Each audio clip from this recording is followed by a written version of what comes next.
All right, let's run through finding winning marketing channels. So, a couple of notes here before we dive into the actual step by step here. If a channel isn't bringing in enough leads for you, you need to either optimize it significantly or just switch to a more effective one, right? Don't get married to any client acquisition channel. Sometimes a channel might seem profitable initially, right? But scaling becomes difficult. And this is often because the cost of acquisition increases as you try to reach a wider audience, so on and so forth. And anyone who's run ads in the past, they'll tell you the higher your budget goes, the lower your ROAS eventually at one point or another, depending on the offer. But it's neither here nor there. You need to focus on getting one marketing channel working that is consistent. And then when you have the big fish, you can try other things on the side to add in more acquisition channel, but find the first one, the first main, I guess to say your bread and butter first, and then try the next ones. And the way we do this is you need to track which channels bringing the most qualified leads, most qualified conversions, so on and so forth. So this is basically the process, and I'm going to dive into every step. You test, you track, you find constraints, you select the one that's winning, and then you scale and apply. That is it, right? That's finding winning marketing channels 101, I guess. But let's get into it. So number one is you test. All right. First and foremost, you have to experiment with different marketing channels to see which ones generate the most qualified leads and most qualified conversions, most qualified conversations. This involves trying out various strategies, offers, messaging to gather data and insight. And I'll give you like a sales agency or B2B example. Ideally, we want to use the same creative, but we want to test different angles. So we can test a marketing angle. We can test, I'll get 30 appointments for you, 100 appointments for you. We can test sales, right? Like we'll done for you sales on a performance basis. We can test placement and recruitment.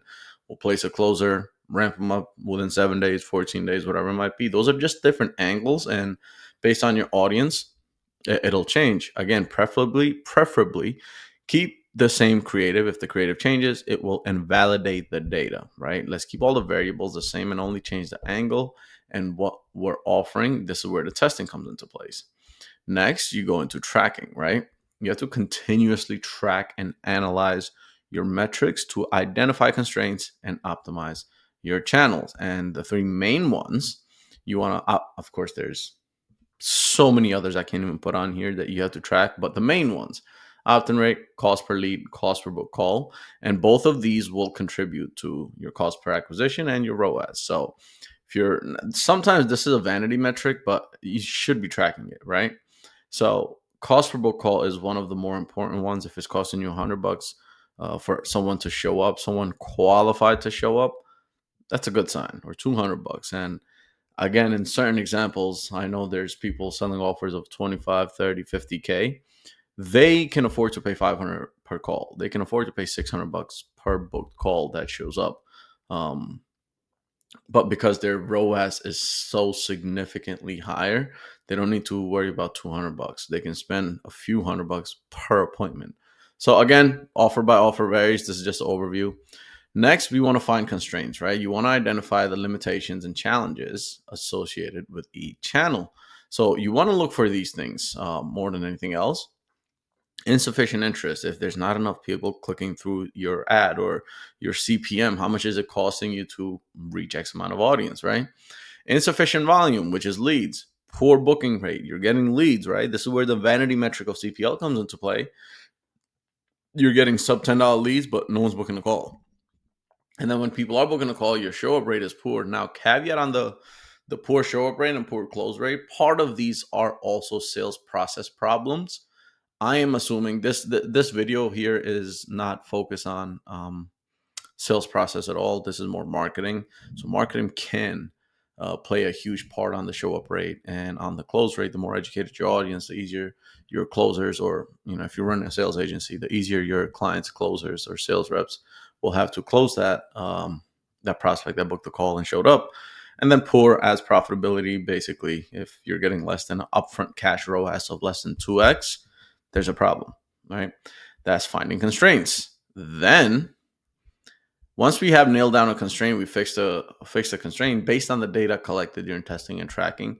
Side note before I continue, everything is off of data, right? Non-emotional. We can't sit there and be like, oh, this funnel is working for so and so. It doesn't matter. It's not working for you, right? Stop getting emotionally attached to any funnel, any marketing angle, or anything.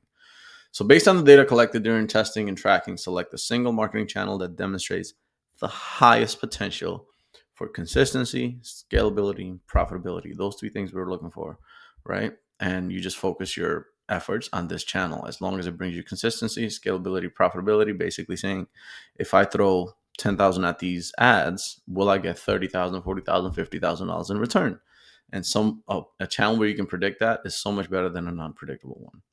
And the next is you just scale and apply, right? Once you've chosen a winning channel, you dedicate your resources to fully implementing and optimizing it before you dabble into other channels.